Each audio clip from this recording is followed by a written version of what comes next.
iniciar o nosso estudo das quintas-feiras, quando o Natal se aproxima cada vez mais das nossas vidas, que possamos deixar com que adentre esse espírito natalino de renovação, que possamos nos envolver cada vez mais com estes parâmetros que devem ser para nós os norteadores, os delineadores da nossa existência. Agradecemos, Senhor Jesus, a oportunidade de estudarmos de alguma forma a Tua vida, a vida dos apóstolos, a vida que nos dará possibilidade de superarmos a materialidade. Referenciais novos foram trazidos ao longo do tempo, e que nós possamos despertar, possamos agora nos envolver. Agradecemos a proteção de amigos bondosos que dirigem este estudo, a Dona Emília Santos, o tio Rolandinho, a tia Bebel, o meu pai, a Dona Irma Ragazzi Martins, a Dona Benedita Fernandes e tantos outros espíritos que nos amparam, a quem somos gratos e reconhecidos. E em Teu nome, Senhor, vamos iniciar a nossa reunião dando graças a Deus, e que assim seja. Então nós vamos entrar na negação de Pedro. É algo importante para que nós compreendamos o que?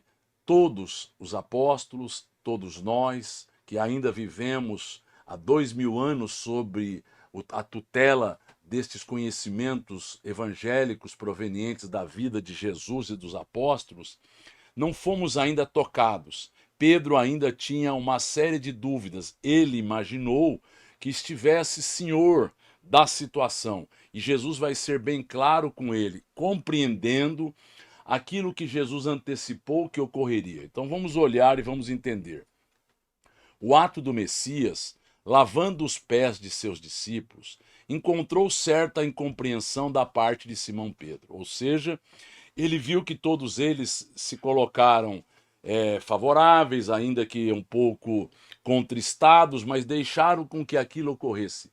O velho pescador não concordava com semelhante ato de extrema submissão. Na percepção dele, isso era algo que não poderia ser aceito por ele e por ninguém. Jesus não lavaria os seus pés. Ele imaginou que isso não poderia. Mas lembremos-nos o que estava ocorrendo para que Jesus tivesse essa atitude. Jesus tinha a humildade, tinha essa capacidade de viver de uma forma singela, sim, plenamente.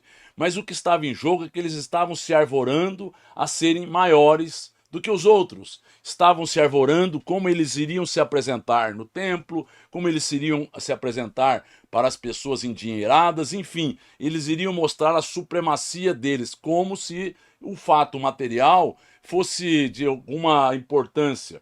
E aí eles estão vendo e Pedro está contristado, contrariado. E chegada a sua vez, então Jesus colocou como um escravo de intimidade com as pessoas, colocou sobre os rins agora as suas vestes e começou a banhar, limpar e secar os pés. Chegada a vez de Pedro, ele obtemperou resoluto: nunca me lavareis os pés, mestre. Meus companheiros estão sendo ingratos e duros neste instante, deixando-vos praticar esse gesto, como se fosseis um escravo vulgar. Então veja lá, ele está afeito a uma percepção material, uma percepção que desqualifica a pessoa quando ela tem atitudes aparentemente singelas, simples, se coloca como alguém, como qualquer. E aí a pessoa pode entender como é que as pessoas estão envoltas por parâmetros materiais. Quantas vezes nós não vemos a pessoa falar: você sabe com quem você está falando? Ela respeita aquilo que tem uma aparência bela, aquilo que tem uma ostentação, aquilo que tem uma pompa, aquilo que mostra aparentemente coisas exteriores suntuosas, é isso que é respeitado. A submissão, a humildade, agora a singeleza, isso é descartado. E mesmo neste grupo de apóstolos que estava ainda sintonizado com estes padrões materiais. Em seguida a estas palavras, lançou à assembleia um olhar de reprovação e desprezo, ou seja, Pedro olhou de cima para baixo, reprovando e desprezando a eles que haviam acatado este ato, na visão dele, de submissão. enquanto Jesus lhes respondia. Então Jesus vai responder a Simão Pedro: Simão, não queiras ser melhor que os teus irmãos de apostolado, em nenhuma circunstância da vida. Ou seja, nós temos que nos colocar como servidores dos outros. Nós temos que ouvir, muitas vezes, admoestações, reprimendas, entendendo a forma pela qual esta admoestação e estas ponderações virão, é que é importante que ela seja respeitosa, que seja algo que venha proporcionando um crescimento, uma melhoria, porque se assim não for, é com o intuito de denegrir, é com o intuito de levar a pessoa a um estado de humilhação, a um estado de sentir-se mal, jogando energias doentias para junto aos outros. Mas não é isso que está aqui. Então Jesus está colocando: não queira ser melhor, porque o que faz com que nós nos percamos é a vaidade, é o orgulho. Mais do que o egoísmo, estas são as grandes arestas e os grandes pedras de tropeço da humanidade. As pessoas se arvoram a se acharem, têm prepotência, têm uma arrogância. Quando elas menos esperam, elas estão tendo atitudes consentâneas àquela arrogância. Quando elas menos percebem, elas estão verbalizando, tendo um porte, tendo agora um vigor, tendo agora uma forma de apresentar-se emocionalmente doentia, que é a vaidade e o orgulho. E a pessoa precisa entender. Então não queira ser melhor. Ainda que você seja o líder, seja aquele que sirva mais. Ainda que você seja acatado pelas suas palavras e pela sua capacidade de ir a fontes superiores, lembre-se, somos seres falíveis. Em verdade, assevero-te que sem o meu auxílio, sem o auxílio de Jesus, como significaria? Sem ele envolver-se com a humildade, sem ele ter preceitos agora espirituais, sem ele se vincular a princípios crísticos, não participarás com o meu espírito das alegrias supremas da redenção. Então o que ele está nos dizendo? Para que nós possamos nos redimir, para que nós possamos nos situar em boas condições espirituais, desde já e amanhã na espiritualidade, precisamos colocar preceitos e padrões espirituais. Deixemos os preceitos materiais não de lado, mas esquecidos, superados. E é isso que Jesus está falando para Pedro, para que Pedro entendesse. Se você não vai partilhar disso, você não pertence a este grupo. O grupo é o maior, será o servidor mais constante, mais frequente, mais assíduo e mais habituado a ajudar, que fará com que ele seja o maior, se fazendo o menor. Então a gente tem que compreender. E aí ele continua: o antigo pescador de Cafarnaum aquietou-se um pouco, fazendo calar a voz de sua generosidade quase infantil. Olha o que ele está nos colocando, que são importantes para que a gente perceba. Por que ele era a pedra angular? Primeiro, porque ele ia a fontes superiores buscar, em certos instantes, estas intuições e inspirações. Depois, porque ele era uma alma generosa, sem malícia, sem agora percepções outras, que não fosse aquilo de forma rude que estava sendo manifestada, mas com generosidade. Já tinha o sentimento, já tinha a singeleza, já tinha o interesse real de beneficiar as pessoas. Terminada a lição e retomando o seu lugar à mesa, o mestre parecia meditar gravemente. Então Jesus agora volta à mesa, em que eles estão na última ceia, e logo após, todavia, dando a entender que sua visão espiritual devassava os acontecimentos do futuro, sentenciou. Então, não é que dava a entender, realmente ele vivia fora do corpo, ele vivia agora percebendo toda a realidade espiritual da Terra, em todos os planos da Terra, vivendo realidades espirituais em todos os planetas a que ele comanda. Então ele era uma alma que tem uma potencialidade que nos escapa, mas ele sentenciou do que iria ocorrer neste futuro vinculado a eles.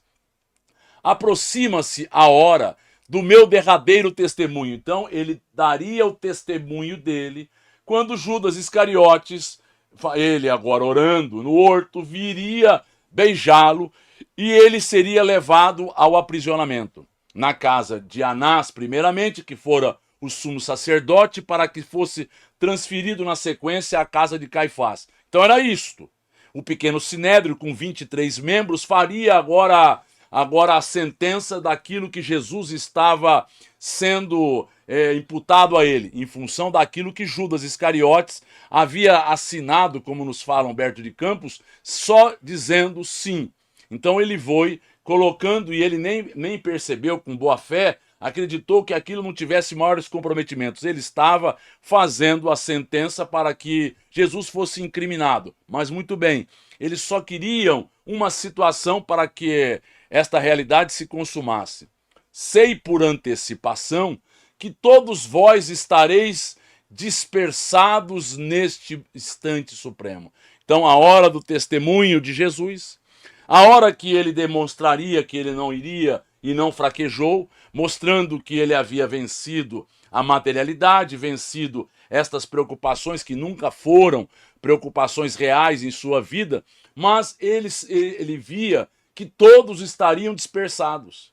Neste instante crucial deles mostrarem uma convicção. É natural, porquanto ainda não estáis preparados senão para aprender. Então Jesus entendeu que este aprendizado precisava de algumas outras lições, de alguns outros elementos que possibilitariam esta fé, esta firmeza, esta convicção resoluta que passaria a existir na vida de cada um deles. Neste momento ainda eles não estavam preparados. Jesus sabia, e sabia que eles iriam, em função de uma percepção materializada, dispersarem-se. E sabia, está relatando, ele passaria por um testemunho, eles também, mas eles iriam fraquejar, iriam se dispersar amedrontados com o que poderia ocorrer junto a eles. Mas ele continua: antes, porém, que eu parta, quero deixar-vos um novo mandamento, o de amar-vos uns aos outros como eu vos tenho amado. Então olha lá o que ele está nos dizendo. Então ele está agora possibilitando a eles que eles entendessem. Se cada um estivesse preocupado em servir ao outro, e cada um quisesse e pudesse renunciar posicionamentos, renunciar determinadas situações para que o bem comum, para que a harmonia se instaurasse, eles teriam compreendido este amar-vos uns aos outros. Porque imaginemos, Jesus renunciou uma situação na espiritualidade grandiosa, para estar conosco, para nos dar e ombrear, mostrando-nos o caminho, os parâmetros a serem agora buscados. Que sejais conhecidos como meus discípulos, não pela superioridade no mundo, pela demonstração nem pela demonstração de poderes espirituais, ou pelas vestes que envergueis na vida, mas pela revelação do amor com que vos amo. Então olha lá o que ele está nos colocando, que é importante que a gente compreenda, que a gente precisa compreender plenamente que eles iriam não querer demonstrar, não querer envergar estas vestes melhores ou não, mas por uma amorosidade, com uma preocupação verdadeira de auxiliar um ao outro, de beneficiar verdadeiramente as pessoas com as quais eles iriam conviver. Então, isso é que está denotado, isso é que está colocado, e aí ele coloca, pela revelação do amor com que vos amo, pela humildade que deverá ornar as vossas almas. Olha lá o que ele está colocando.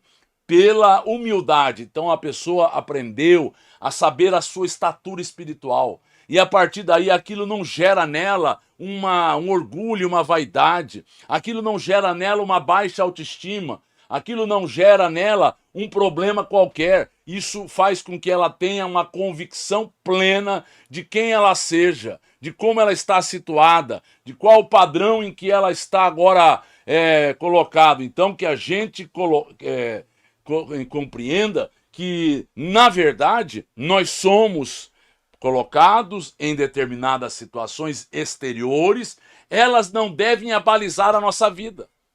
Elas não devem, porque se elas forem os abalizadores, o que elas promoverão em nós? Isso é vaidade, este orgulho. Nós não somos isto, nós somos um ser espiritual. Com o que eu conheço, eu sei o tamanho que eu tenho. Com o que eu não conheço, eu sei também as minhas fragilidades. Eu me reconheço. Isso chama-se humildade. Não achar que é mais, não achar que é menos. Se sentir bem com o que é, buscando novos valores. Não se arvorando a ser o que não é. Não se arvorando a manifestar ou a aparentar realidades inexistentes.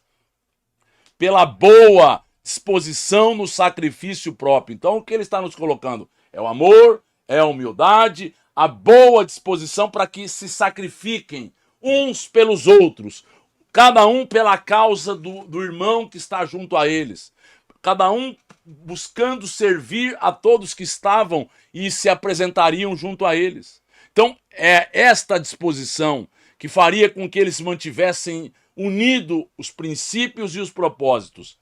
Vendo que Jesus repetia uma vez mais aquelas recomendações de despedida, Pedro, dando expansão ao seu temperamento irrequieto, adiantou-se indagando: afinal, senhor, para onde ides?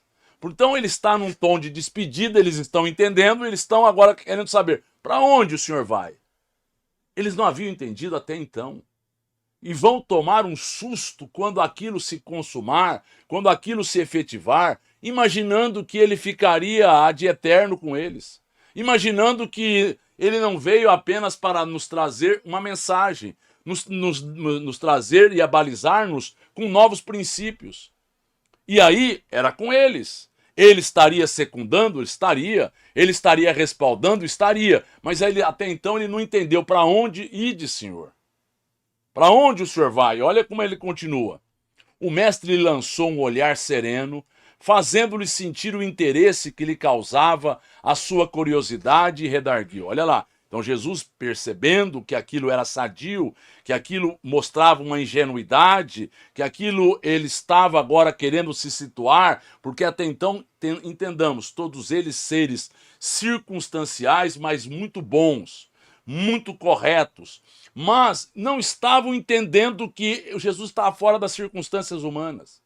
Eles não estavam entendendo. Eles se colocavam nas circunstâncias. E Jesus está fora. Toda a circunstância material. Pouco dizia ou pouco queria dizer a Jesus. Mas, olha lá, Jesus vai redarguir. Ainda não te encontras preparado para seguir-me.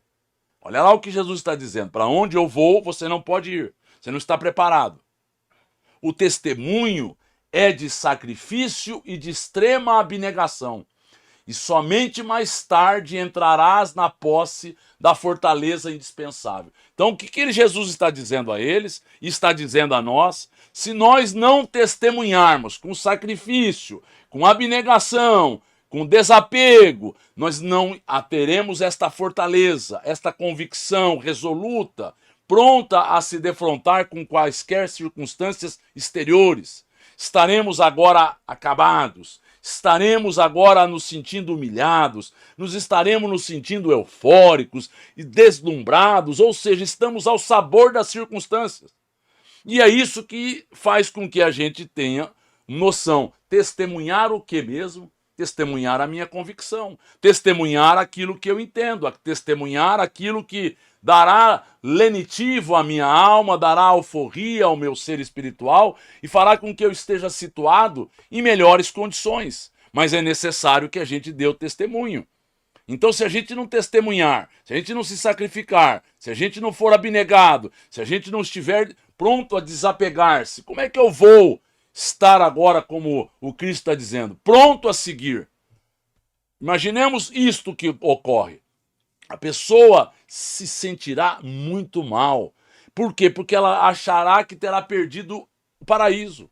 Ela não está feita, ela não está agora preparada. Então, a mente da pessoa, as convicções terão que sofrer agora uma modificação. Primeiro na perspectiva, depois na profundidade necessária para que a gente compreenda e se situe bem quando aquilo vier a ocorrer. Porque se a gente não estiver preparado, a gente vai ficar estando lá se sentindo mal. A gente quer estar aqui. E estar aqui é estar num lugar que, vamos e venhamos, é o que merecemos e o que necessitamos, mas não é o melhor. Então a gente precisa ter essa noção, e Pedro não estava preparado.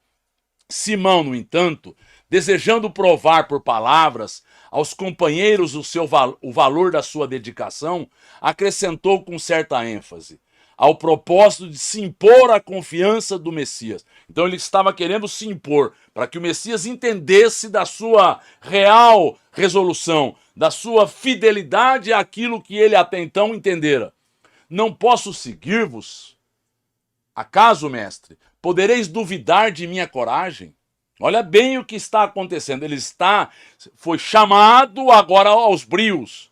Foi chamado agora a mostrar uma postura que ele imaginou que Jesus estava em dubiedade para com ele. Ele estava imaginando que ele iria fraquejar. Então não sou um homem? Ou seja, tudo aquilo que eu fiz, tudo aquilo que eu mostrei, tudo aquilo que eu me preparei, foi só uma aparência. Por vós darei a minha própria vida. Então ele está dizendo que ele tem a certeza dessa resolução, certeza desta fidelidade, certeza que ele entregaria a sua vida. O Cristo sorriu e ponderou: Pedro, a tua inquietação se faz credora de novos ensinamentos. Ou seja, você precisa ser testado, aferido e ganhar elementos para que esta firmeza, esta coragem, esta confiança seja real. Pedro ficou entristecido. Pedro imaginou que Jesus não estava medindo corretamente a sua fidelidade, a sua convicção. Mas olha, vamos entender. A experiência te ensinará melhores conclusões.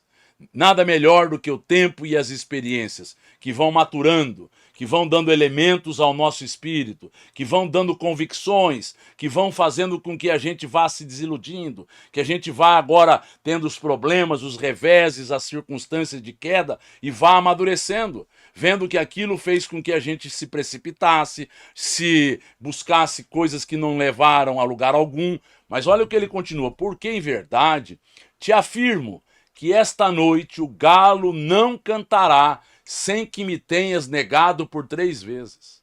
Então Jesus está fazendo e anunciando que iria ocorrer com ele. Eles não estavam sabendo como eles poderiam seguir, onde ele iria, mas ele está fazendo uma profecia. Antes do galo cantar, tu me negarás 3 vezes, Pedro.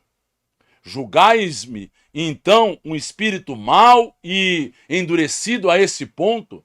Então, Pedro está sendo chamado ao brio, sendo chamado a uma resolução, sendo chamado a mostrar a sua convicção. Indagou o pescador, sentindo-se ofendido. Não, Pedro, adiantou o mestre, com doçura. Não te suponho ingrato ou indiferente aos meus ensinos. Muito pelo contrário, você não é ingrato e não é indiferente, mas vais aprender ainda hoje que o homem do mundo é mais frágil do que perverso. Então é aqui que nós estamos mostrando o que iria ocorrer no pátio da casa de Caifás, quando ele negaria Jesus. Então, o homem do mundo é mais frágil do que perverso, ou seja, o homem do mundo está olhando a vida sob os princípios materiais. E com os princípios materiais, ele se sente muito bem situado e se sente muito mal quando as coisas aparentemente são favoráveis ou são contrárias. Ou seja, está ao sabor das circunstâncias.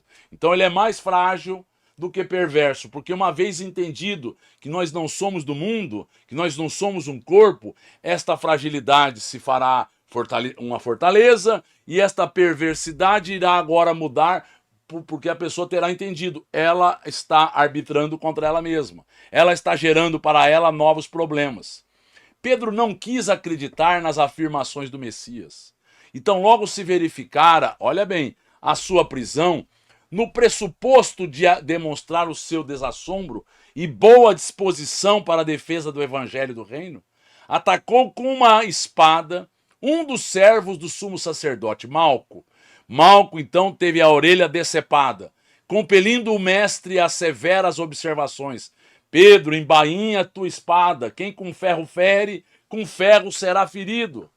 E Jesus recolocou agora a orelha de Malco, aquele guarda que ali estava. Então, Pedro quis mostrar, porque foi chamado no bril, e imaginou que era a violência. Queria movimentar agora esta sua reação. Imaginou, então ele estava armado, querendo mostrar uma resolutividade, mas uma violência. E o Cristo, em todo instante, foi contrário à violência. Em nenhum momento se posicionou favorável a uma reação igualitária à atitude doentia dos outros. Então a gente precisa entender, quem com ferro fere, com ferro será ferido. É a lei da vida, é a lei da ação e da reação. Eu ajo de forma violenta. Se eu não me modificar neste percurso, se eu não me arrepender, não mudar os preceitos, eu serei atacado, como dissemos outrora, pela violência. Não necessariamente de terceiros, mas a violência vai se instaurar. Então nós temos que compreender o que está colocado para que compreendamos, não reagimos, vamos reagir de forma violenta para mostrar uma fidelidade. Fidelidade aos princípios de doçura, de mansidão, de equilíbrio, de serenidade, de paz interior. Estas são as resoluções necessárias. Consoante as afirmativas de Jesus, o colégio dos apóstolos se dispersara. Então, cada um, naquele momento, que foi para um lado. Cada um, naquele momento, pensou em si. Cada um estava atemorizado. Naquele instante, olha como ele continua. Naquele momento de supremas resoluções. Ou seja, era um momento, primeiro momento de aferição deles. Era o primeiro momento. E neste momento em que eles não se sentiram seguros, eles começaram a imaginar, será que aquilo que o Cristo nos disse diuturnamente por 3 anos é uma aleivosia, é uma mentira, é uma quimera, é uma ficção? Será que isso é real? Olha como ele continua. A humildade com que o Cristo se entregava desapontara a alguns deles. Mas a humildade de Jesus, eles não entenderam. Eu não tenho um lugar para posicionar a minha cabeça. Eu não tenho uma casa.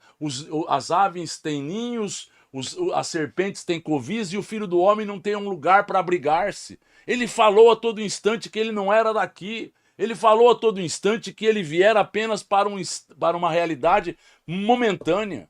Então, se desapontaram com esta humildade com que ele se entregou. Queriam que ele fizesse o quê?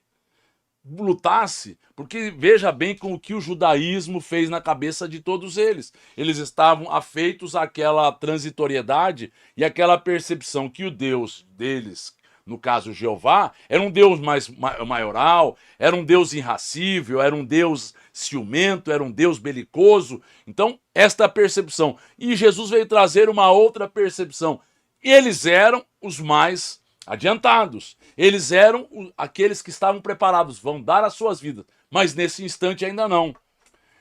Que não conseguiam compreender a transcendência daquele reino de Deus. Sublimado e distante, eles não estavam entendendo lhufas.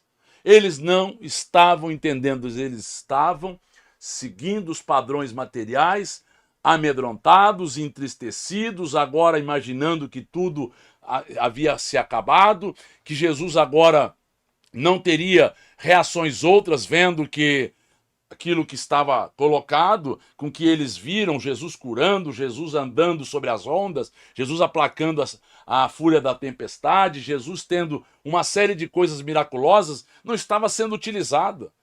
E como entender isto? Pedro e João, observando que a detença do mestre pelos emissários do templo era fato consumado, combinaram entre si acompanhar de longe o grupo que se afastava, conduzindo o Messias. Então eles iriam acompanhar, vendo agora como é que aquilo iria agora se desenrolar, e debalde procuraram os demais companheiros, ou seja, João e Pedro, foram até ao encontro dos outros apóstolos, que receosos da perseguição haviam debandado. Então o que estava acontecendo? eles estavam com medo, estavam com critérios materiais, que vai ser perdido. Mas até esse instante eles estavam vivendo segundo os critérios materiais, ou seja, não iriam dar as suas vidas, não iriam mostrar que eram discípulos, não iriam mostrar convicção alguma, iriam sofrer as agruras, iriam agora não apenas se entristecer e enlouquecerem com a falta destas possibilidades favoráveis. Porque é isso que as pessoas que estão envoltas por uma pretensa espiritualidade não compreenderam. Nós estamos sendo chamados a renunciarmos a isto, a materialidade. E será que nós estamos preparados? Será que nós estamos querendo? Será que nós entendemos qual é o caminho que nos é pedido? 2000 anos se passaram. Mas vamos lá. Ambos, no entanto, desejavam prestar a Jesus o auxílio necessário. Então, voltaram, viram que haviam debandado, viam que haviam desertado, viam que estavam todos amedrontados, mas Pedro e João voltaram para mostrarem agora, vendo o que estava ocorrendo, mostrarem a fidelidade de cada um deles. Quem sabe poderiam encontrar um recurso de salvá-lo. Então, quem sabe eles poderiam fazer alguma coisa que iria auxiliar ao Cristo a se safar, como se fosse isso que Jesus estivesse preocupado. Como se fosse isso que Jesus estivesse agora objetivando. Como se fosse isso que a espiritualidade superior, que o nosso Pai havia delineado. Claro que não. Veio nos mostrar que ele não estava afeito à materialidade. Mas vamos adiante.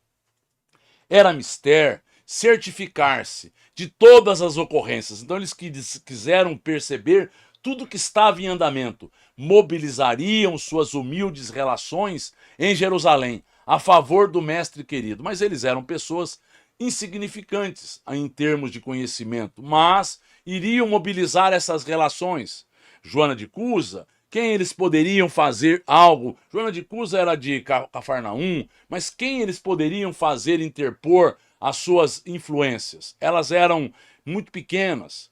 Compreendiam a extensão do perigo e as ameaças que lhes pesavam sobre a fronte. Então eles entenderam o que estava em jogo. Viram que era um momento crucial, mas não haviam feito as ilações, que era um momento de testemunho. Era um momento de mostrarem a grandeza verdadeira a que estavam inseridos. Quando nos fala Emmanuel, no livro A Caminho da Luz, ele nos fala que Sócrates, quando foi às guerras, ele ficou por 24 horas agora não dormindo, concatenando sem medo, e as pessoas não perceberam a dimensão. Por isso, Emmanuel fala, ele foi um dos espíritos que mais se aproximou de Jesus. Tal o seu destemor, tal a insignificância que ele dava às coisas materiais. Imaginemos aqui a grandeza de Jesus. Muito maior, mas é isso que é difícil de aquilatar. É difícil das pessoas compreenderem. De instante a instante, eram surpreendidos por homens do povo. Então, Jesus estava numa cela úmida, estava agora sendo vistos, eles fizeram daquilo um acontecimento social e viram que aquilo estava fazendo com que eles pudessem revidar aquela receptividade que Jesus havia tido quando no domingo de Ramos entrara sob chuva de palmas, de pétalas, de árvores, fazendo com que o caminho dele fosse colocado numa beleza, e eles estavam agora entristecidos por aquela receptividade. Esta era, na percepção dos apóstolos, eles vão dizer, a resposta que eles poderiam dar, humilhando ao mestre, humilhando ao Messias, aquele que eles não achavam ser o Messias. Então, eles ouviam as conversas, de palestra de caminho, acusavam. Olha o que eles acusavam. Jesus de feiticeiro e herético. Herético porque não seguia o judaísmo. De feiticeiro porque utilizava das artes e dos conhecimentos de Beelzebu para curar, para fazer esses sortilégios. Ou seja, como ele mesmo vai dizer, como uma casa pode estar agora contra ela mesma. Ele vai ajudar em nome de Beelzebu, é uma discrepância. É algo que não tem lógica, mas é isto que eles estão querendo argumentar. A noite caíra sobre a cidade. Os dois discípulos observaram que a expedição de servos e soldados chegava agora à residência de Caifás, porque ele fora primeiro a Anás, que fora o sumo sacerdote, era genro de Caifás, onde o Cristo foi recolhido a uma cela úmida, cujas grades davam para um pátio extenso. Então, o pequeno sinédrio se fazia na casa do sumo sacerdote à época, no caso Caifás, e com 22 e 23 membros eles poderiam deliberar certas coisas, eles não tinham o poder sobre a vida das pessoas. E, portanto, eles eram reféns de uma aquiescência, de uma aceitação de Roma. O prisioneiro fora trancafiado por entre zombarias e impropérios. Ao grupo reduzido juntava-se agora a massa popular, então em pleno alvoroço festivo, nas comemorações da Páscoa. Então, para eles, aquilo era o apogeu. Eles estavam agora levando à prisão, levariam e pressionariam para que a morte se consumasse na Páscoa, que era a libertação deles do cativeiro do Egito, mas era a libertação deles de um feiticeiro, de um herético, de um homem agora que estava apenas causando transtornos a essa sociedade. Era este o pensamento deles. E todos os apóstolos estavam amedrontados. Mas Pedro e João estão vendo as conversas. O pátio amplo foi invadido por um aluvião de pessoas alegres. Pedro e João compreenderam que as autoridades do templo imprimiram caráter popular ao movimento de perseguição ao Messias, vingando-se de sua vitória na entrada triunfal em Jerusalém. Então, eles estavam vingando-se na percepção de Pedro e João dessa pretensa vitória, mas era uma vitória que não tinha, vitória de pirro, uma vitória que não tinha grandes consequências, como uma nova esperança para o coração dos desalentados e oprimidos. Então, eles foram buscar se ele era o Messias. Quando ele vai dizer, quando os apóstolos vão dizer que Messias, na verdade, ele o era, mas para que ele servisse, para que ele auxiliasse, para que ele se situasse como o menor de todos, eles não entenderam nada, porque para eles o Messias iria libertá-los do cativeiro e do comando de Roma. Depois de ligeiro entendimento, o filho de Zebedeu voltou a Betânia. Então, João vai voltar a Betânia. Lembremos-nos que Betânia era a casa de Maria, Marta e de Lázaro, onde estava hospedada Maria, mãe de Jesus, a fim de colocar a mãe de Jesus ao corrente dos fatos, enquanto Pedro se misturava à aglomeração. Então eles se haviam acordado que João levaria a notícia a Maria, a mãe de Jesus, do que estava ocorrendo, porque até então eles não estavam sabendo. Eles agora se reuniram naquele pequeno cenáculo, fizeram agora a última ceia, Jesus está sendo levado agora ao aprisionamento e João vai dar a notícia. E Pedro ficou de maneira a observar em que poderia ser útil ao Messias. Então, junto com João, ele estava se sentindo um pouco reconfortado. Sozinho, ele iria ver o que ele poderia fazer. O ambiente estava já preparado pelo farisaísmo para os tristes acontecimentos no dia imediato. No dia imediato, Jesus seria levado à crucificação. Foi algo tão sorrateiro, tão rápido, esta crucificação, que existem agora juízes judeus que acham que o processo demorou 10 meses. Na verdade, foi assim mesmo, foi rápido, foi num átimo. Eles tomaram as resoluções, pressionaram Roma, fizeram com que o populacho estivessem agora auxiliando a eles para que essa situação fosse tomada breve e rapidamente. Em todas as rodas, falava-se do Cristo como de um traidor ou revolucionário vulgar. Então é isso que Pedro começou a ouvir. Era herético, ele era agora um ignorante, ele era agora um fanático, ele era agora um homem ligado a Beelzebu, ele era um traidor, era um revolucionário vulgar, ele era um homem de menor importância. Tudo foi esquecido, porque eles quiseram os privilégios, eles queriam as coisas, até hoje estão buscando o Messias. Até hoje não compreenderam, porque lutam pelas coisas e não entenderam que a grande luta é nós vencermos a este homem velho, a estes preceitos e parâmetros. Alguns comentadores mais exaltados o denunciavam como ladrão. Então ele está ouvindo o que estão falando, está ouvindo, está ficando cada vez mais amedrontado. Ridicularizava-se o seu ensinamento, zombava-se de sua exemplificação, e não faltavam os que diziam em voz alta que o profeta Nazareno havia chegado à cidade, chefiando um bando de salteadores. Então ele ouviu o que falavam. Então eles eram agora os salteadores que estavam junto a Jesus. Então começou-se a falar a boca pequena, começou-se a colocar isto e aquilo. O velho pescador de Cafarnaum sentiu a hostilidade com que teria de lutar a fim de socorrer o Messias. Então ele viu que era muito hostil, era muito contrário, era muito controverso o ambiente. E experimentou agora um frio angustioso no coração. Então o que aconteceu? Sua alma parecia, sua resolução parecia vencida.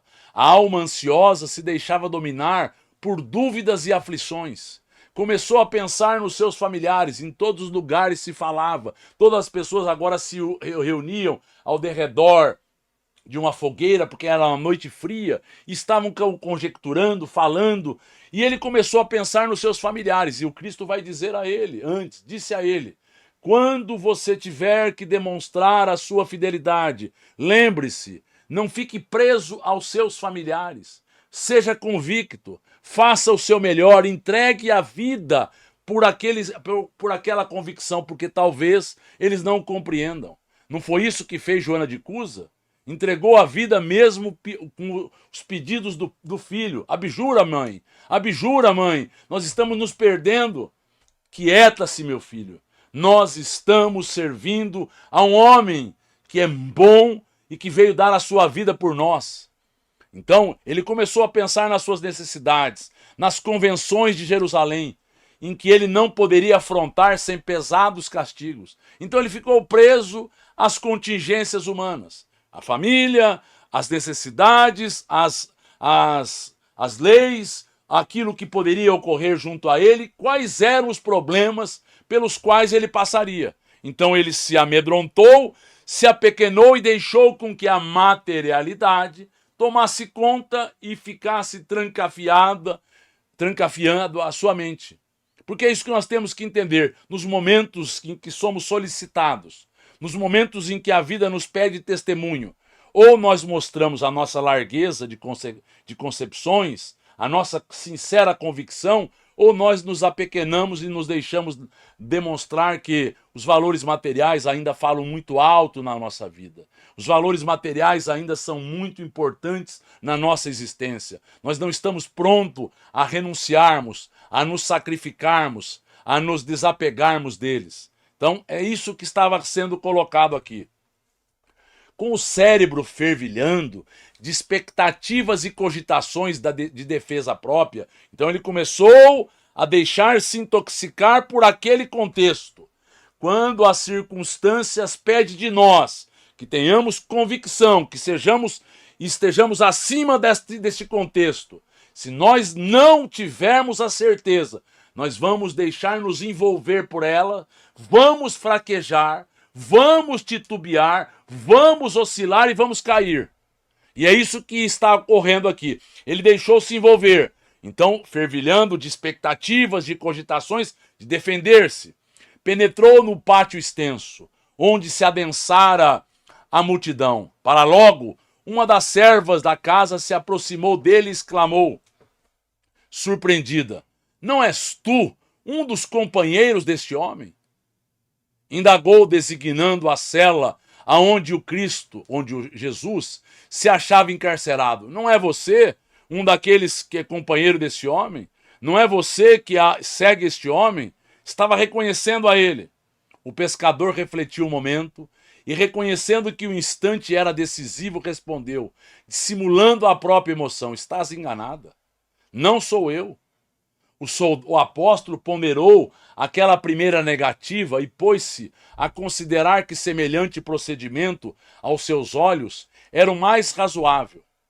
Olha lá o que acontece. Quando a gente tem justificativas pelo nosso fraquejar, quando a gente tem justificativa pelas nossas evasivas, quando a gente tem justificativa para os nossos erros, nós não estamos prontos a comungarmos de um padrão espiritual. Nós estamos afeitos a um padrão material que é violentador, que é impositor de nossas condutas e faz com que a gente demonstre o nosso real tamanho. Então ele estava reconsiderando, estava considerando, justificando a sua atitude. Ele tinha filhos, ele tinha família, ele seria preso. Então, aquilo que ele dissera há pouco estava esquecido. As justificativas, o seu fraquejar, era mais razoável porquanto tinha de empregar todas as possibilidades ao seu alcance a favor de Jesus. Então, a gente usa de essas evasivas, dessas justificativas, inclusive para achar que nós estamos agindo a favor de Jesus. Ou seja, fraquejar, mostrar agora a sua posição material. Mas ele continua.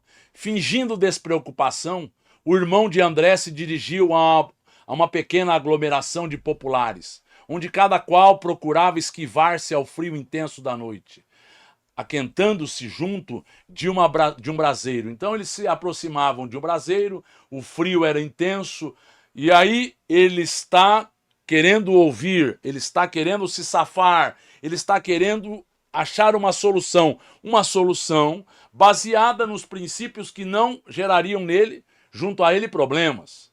Então, isso é a primeira coisa, pensou em si. Quando a gente pensa em nós, antes, a gente não está querendo uma causa superior.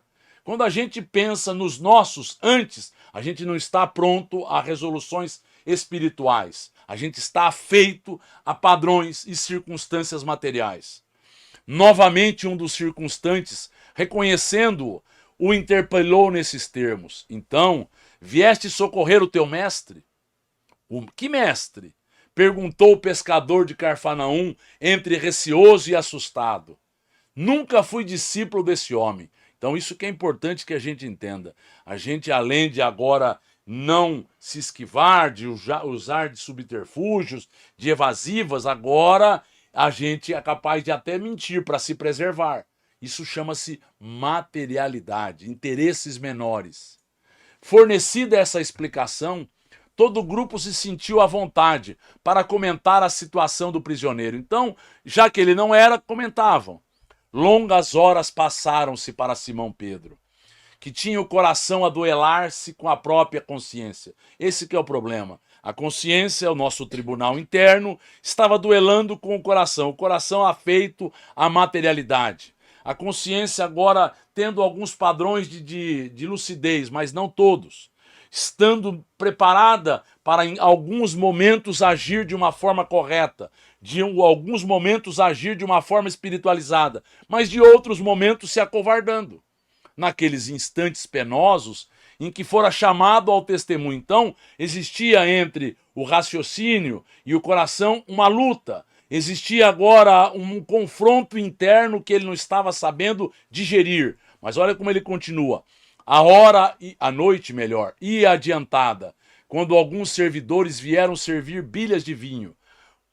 Caifás estava agradecido pela presença deles, fez propaganda para que eles viessem, fez daquilo um acontecimento social, fez daquilo a aceitação deles por ele prender agora um homem que era um salteador, que era um homicida, que era um homem lunático, enfim, e serviu vinhos, dando a eles toda a ajuda que eles necessitavam.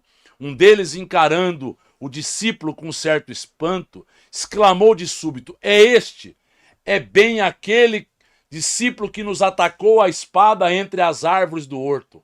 Então ele que nos atacou, reconheceu a ele. Simão ergueu-se pálido e protestou: estás enganado, amigo. Vês que isso não seria possível. Logo que pronunciou sua derradeira negativa, os galos da vizinhança começaram então a cantarem em vozes estridentes, anunciando a madrugada. Pedro recordou as palavras do mestre e sentiu-se perturbado por infinita angústia. Ou seja, aquilo foi o que lhe deu condições de despertar deste sono, de fazer com que a sua consciência despertasse e ele se lembrasse. O mestre anunciara isto, que ele iria trair, que a sua convicção era muito mais de fachada, que os homens eram mais frágeis do que perversos. Então ele caiu em si, naquele instante de infinita angústia. Levantou-se, cambaleando e voltando-se instintivamente para a cela em que o mestre se achava prisioneiro, viu o semblante sereno de Jesus, a contemplá-lo através das grades singelas. Então isso que é importante, ele percebeu a tranquilidade. Um homem que não estava afeito à materialidade. Um homem que viera a dar a sua vida por princípios espirituais. Que viera a mostrar que ele não estava afeito a coisas menores. Que ele viera a servir ao Pai. Que viera a mostrar-nos um caminho. Que viera a nos mostrar que se quiséssemos chegar ao reino de Deus, fazia-se necessário que nós adentrássemos pela porta estreita e levássemos a nossa cruz. Presa de indizível remorso, o apóstolo retirou-se envergonhado de si mesmo. Dando alguns passos, alcançou os muros exteriores, onde se deteve a chorar amargamente. Então ele começa a cair em si, vendo que aquele prenúncio, aquela profecia se cumprira, e ele fraquejara. Ele que até então dissera: Senhor, aonde vais? Eu não posso segui-lo. O Senhor está achando que eu não sou homem? O Senhor está achando que eu não tenho agora, não darei a minha vida pelo Senhor? Ele que fora sempre um homem ríspido e resoluto, que condenara invariavelmente os transviados da verdade e do bem, que nunca conseguira perdoar as mulheres mais infelizes.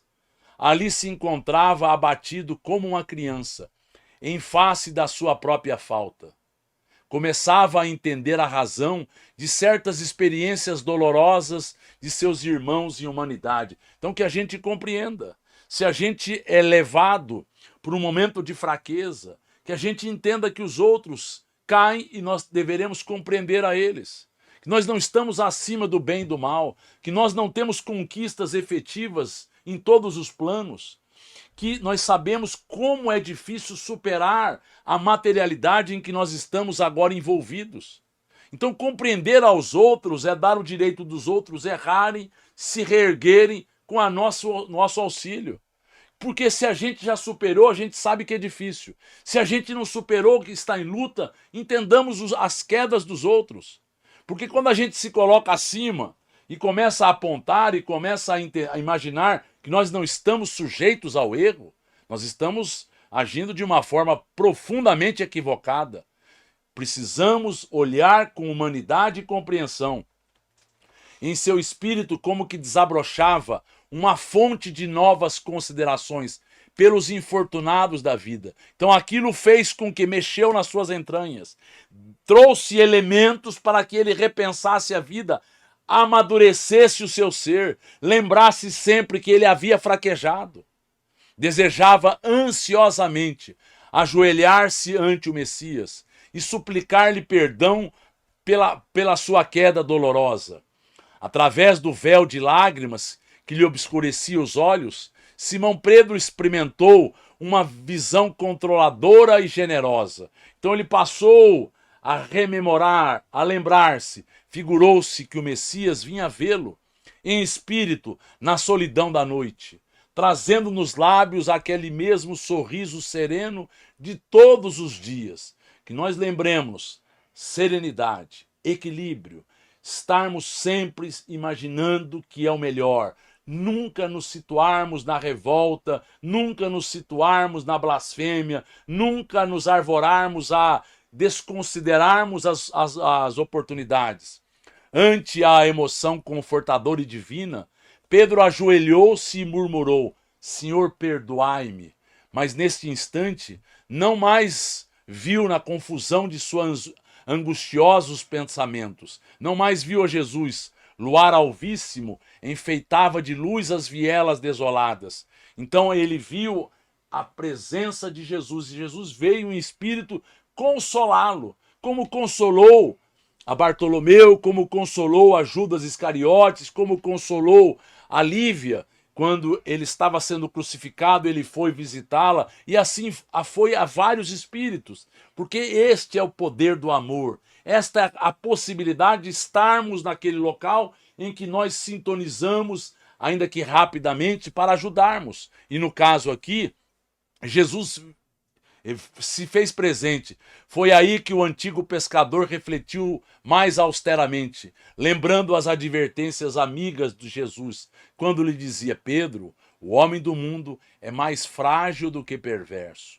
Enquanto nós não nos entendermos como espírito, a fragilidade vai continuar e talvez a perversidade pelo nosso apego, por nós não querermos perder, por nós querermos blasfemar, porque nós passamos a nos revoltar, a nos colocarmos de forma insubmissa aos regulamentos divinos, e a partir daí geraremos rebeliões, insurreições, geraremos mal-estar, geraremos uma série de transtornos aos outros e a nós mesmos.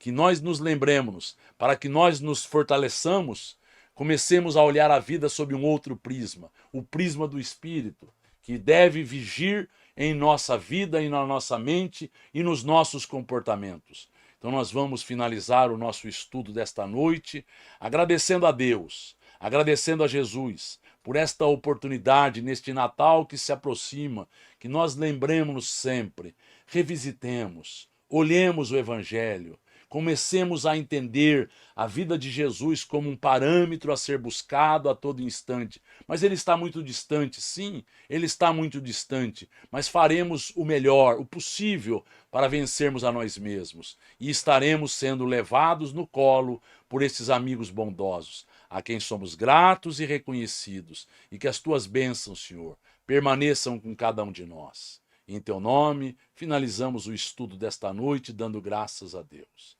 E que assim seja.